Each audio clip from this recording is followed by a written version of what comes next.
Alors que Saül en voulait à la vie de David et tenta de le tuer à 3 reprises, pas un seul ami ne vint à l'aide de David, et sa propre famille ne lui accorda aucune protection. Il ne put trouver aucun refuge dans la maison de Dieu, et les étrangers avaient peur de lui. Il se cacha finalement dans une grotte appelée Adullam, où il séjourna longuement. C'est alors que la présence du Seigneur devint très réelle et très précieuse pour lui. Il fallut qu'il prie et compte sur Dieu pour toutes choses, la nourriture, la protection et un refuge. Personne ne fut capable de l'aider dans toutes ses difficultés et ses tourments. Les 400 hommes qui se joignirent à lui pour être ses compagnons étaient eux aussi dans la détresse et dans les dettes. 1 Samuel 22, 1-2.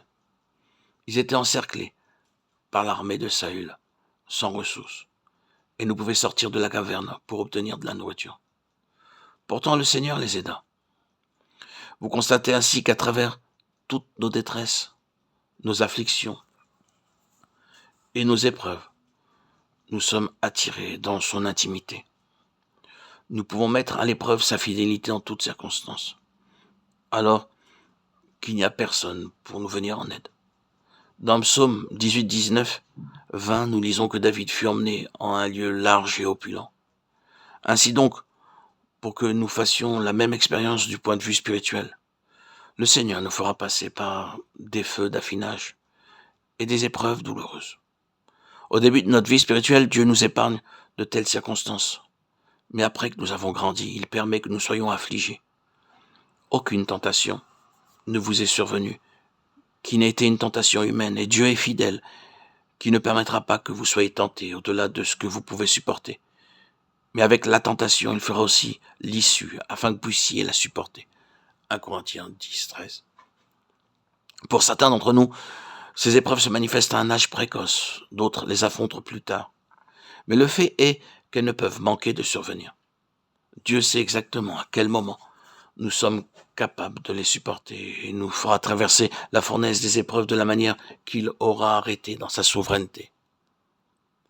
David s'exclama dans le psaume 124, 7, « Notre âme s'est échappée comme un oiseau. » Parfois, les oiseleurs déploient un filet solide qui leur permet de prendre les oiseaux au piège sans difficulté.